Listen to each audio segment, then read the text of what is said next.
Nagsalita na ang isang sinuspinding ministro ng Iglesia ni Cristo. Kwento niya sa media, pinagbawalan siyang umalis sa bahay matapos daw pagbintangang nasa likod siya ng isang vlog na nagsisiwalat di mano sa mga kamalian sa loob ng INC. May panawagan naman ang isa pang ministro na di mano'y itiniwalag sa iglesia. Live mula sa Maynila, may report si Lay Alvis. Lay? Jessica, nagpatawag nga ngayong gabi ng press conference ang isa umanong suspendidong ministro ng Iglesia ni Cristo at nagsalita tungkol sa kontrobersyang kinakaharap ngayon ng Iglesia. Lumantad ngayon sa media si Isaiah Samson Jr., isang ministro ng Iglesia ni Cristo. Anya noong nakarang Huwebes, sinuspindi daw siya bilang ministro, inalis bilang editor-in-chief ng kanilang official publication at pinigilang makalabas sa kanyang bahay sa Tandangsora, Quezon City na nasa loob ng residential compound na pag-aari ng INC. Doon ako sa bahay, pinagbawalan na akong makipag-usap kahit kanino, pati ang aking asawa, hindi kami pwedeng mag-grocery, hindi kami pwedeng makipag-usap kahit kanino, hindi kami pwedeng dalawin ng kahit na sino.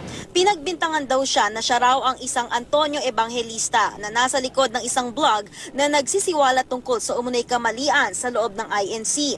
Kagabi ay sinabihan daw siyang ipapa-interview siya at sasabihin niyang di totoo ang sinasabi ng mag-inang Angel at Tenny Manalo na in-upload sa internet. Pumayag daw siya kunwari. Nagawa lang daw nila makatakas ng kanyang asawa at anak kaninang umaga nang ipagpilitan niyang siya ay sasamba. Paniwala ni Samson may nangyari din sa di bababa sa 10 pang ibang ministro. Kung sa akin nagawa nila yon, bakit hindi nila magagawa doon sa mga kasama kong ministro at saka mga manggagawa? Alam ko ang kanilang ginawa ay illegal detention. Okay. At ganun din ang kanilang ginawa sa iba. Meron pang kidnapping yan.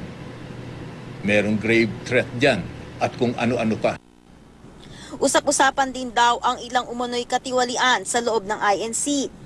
Yung mga bagay na halimbawa tungkol sa pinamamahagi nga sa lingap, okay, halimbawa ay bigas. Okay, kahit na makukuha lang yung isang sakong bigas ng halimbawa 1,700 o 1,750, ay magugulat ka na lang, ang ibinayad pala ay 1,900 o 1,950. Wala pang tugon ng pamunuan ng Iglesia ni Cristo kaugnay sa mga pahayag ni Isaiah Samson. Pero nauna na nilang pinasinungalingan ang alegasyon ng umunoy pagdukot sa mga ministro. Nakausap din ng GMA News si Ruel Rosal na di umano'y itiniwalag na ministro ng Iglesia ni Cristo. Nanawagan ito kay Ka Eduardo na isaayos ng punong ministro ang pamilya nila. Ang mapakiusap namin sana lumabas siya at ayusin niya pati pamilya niya kasi nagkakagalit na sila. Ito nga. Ayon kay Rosal, ang pinag-ugatan di umano ng hindi pagkakaunawaan ng pamilya Manalo ay ang korupsyon sa loob ng iglesia. Nais makapasok ni Rosal sa loob ng tirahan ng mag-iinang Manalo na kasalukuyang pinutulan daw ng kuryente at tubig.